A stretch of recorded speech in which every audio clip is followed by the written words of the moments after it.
nama saya Amalia Melani, Prodi Sastra Inggris, bidang penerjemahan Universitas Terbuka, Surabaya. Video ini saya buat dalam rangka mengerjakan tugas 1-3, mata kuliah Pancasila. Yang pertama ada masa awal kemerdekaan. Nah, pada masa ini Pancasila lahir sebagai dasar negara melalui Sidang PPUPKI dan kemudian disahkan dalam pembukaan Undang-Undang Dasar 1945.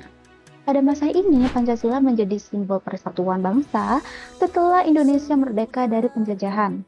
Namun, kondisi negara saat itu masih belum stabil. Indonesia menghadapi ancaman dari pihak luar, bahkan konflik di dalam negeri. Meski demikian, semangat persatuan dan nasionalisme yang terkandung dalam Pancasila menjadi kekuatan utama bangsa Indonesia untuk mempertahankan kemerdekaan. Yang kedua ada masa Republik Indonesia Serikat. Pada tahun 1949, Indonesia sempat berubah menjadi Republik Indonesia Serikat.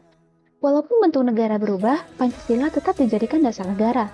Namun, pada masa ini muncul tantangan berupa perpecahan dan kepentingan politik daerah yang dapat mengancam persatuan bangsa. Yang ketiga, ada masa demokrasi terpimpin. Pada masa demokrasi terpimpin, di bawah Presiden Soekarno, Pancasila mulai digunakan sebagai alat politik untuk mendukung konsep Nasakom. Nasakom itu nasionalisme, agama, dan komunisme. Pada masa ini, kekuasaan presiden menjadi sangat besar dan kehidupan demokrasi mulai terbatas. Walaupun Pancasila tetap digunakan, penerapannya cenderung dipengaruhi kepentingan politik pemerintahan saat itu. Yang keempat, ada masa Orde Baru. Pada masa Orde Baru di bawah Presiden Soeharto, Pancasila dijadikan asas tunggal bagi organisasi dan kehidupan politik. Pemerintah menekankan pentingnya stabilitas nasional dan pembangunan. Di satu sisi, Pancasila berhasil memperkuat persatuan dan pembangunan negara.